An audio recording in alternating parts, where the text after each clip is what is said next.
যখন তোমার প্রার্থনা শোনা যাচ্ছে না বলে মনে হয়, একবার নিজেকে প্রশ্ন করো, তুমি কি জানো আগামীকাল তোমার জন্য কি অপেক্ষা করছে?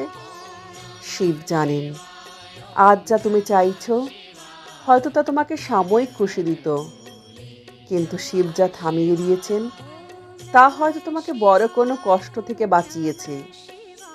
সব পাওয়া আশীর্বাদ নয়, আর সব না পাওয়া অভিশাপও নয়। মহাদেব যা দেন না সেটাও তার পরিকল্পনার অংশ, কারণ তিনি শুধু আজ নয়, তোমার আগামীর কথাও ভাবেন।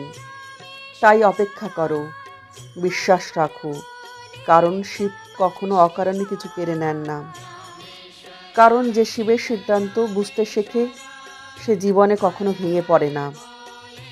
তাই বলো, হর হর মহাদেব।